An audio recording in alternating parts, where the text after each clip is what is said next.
Right, let's talk about anger. Now, anger is one of the emotions that is most reliably put into the category of a negative behaviour. It's something that we are told consistently needs to be suppressed or diminished or just generally denigrated to a point of don't let your anger control you. Now, of course, before I go anywhere further in this video, I shall caveat that you should not let your anger control you, but it is ignorant to totally suppress your anger to the point where you lose its value. Take yourself back to your monkey brain, your monkey iteration of yourself that lived here 70,000 years ago. When they got angry, what do you think the purpose of that was for?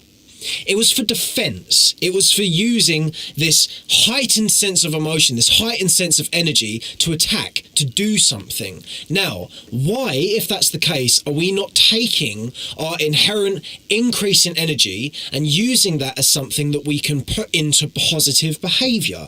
Now, I should say, before I become an accomplice to any funky shit on your behalf, if you get angry and you use that for negative behaviours, like you go and have a fight with someone, that's stupid. Don't do that.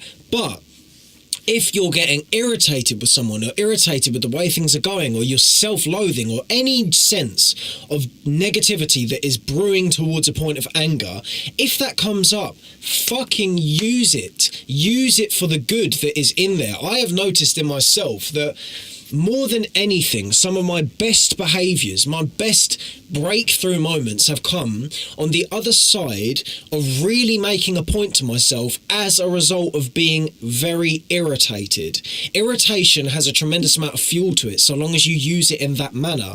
And what I would like to make significantly evident in today's video is that if you suppress your anger to the point where you don't find any utility out of it, then you're really missing a trick, because there's a lot of energy to be found in that, and within that reservoir of energy can be the opportunity for some very positive behaviours. Think about it this way: if you're someone doing good stuff for yourself, you will have come across the negative perceptions towards yourself of why am I not doing enough, or I didn't do that well, or God, I relapsed again, whatever it is. You will have come across that emotion.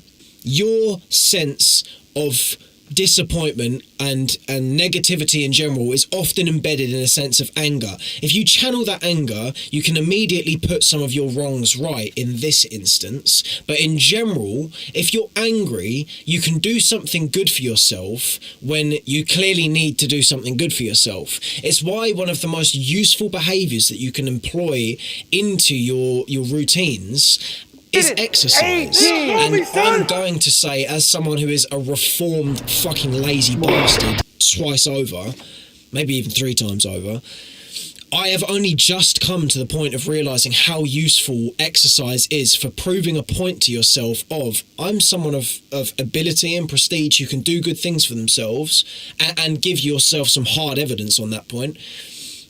But more importantly, more than anything, I would say, it's a release of energy that puts you in a better place afterwards. If you go and have a real burnout on any front, be it running, gym, MMA, even learning, even just sitting and reading and doing something like that, if you go and really do that and put some work in there, you will answer some questions that are very difficult to answer without exerting some energy, without doing something.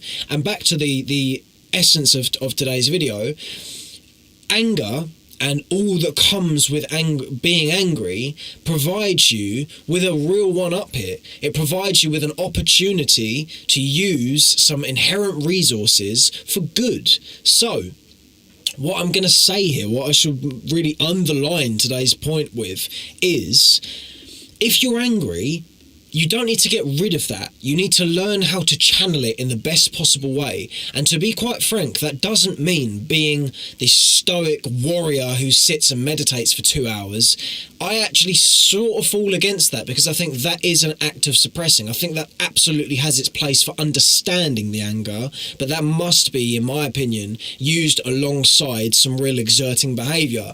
So, next time you get angry, don't feel annoyed about the fact that you're angry, or don't feel sad about the fact that you're angry. Don't feel sorry for yourself if you're angry, and don't even be that worried about the fact you're angry. Don't think, God, why am I so angry? Go and do something about it. You and your primal caveman brain was made to go, angry, let me do something. So go and do something.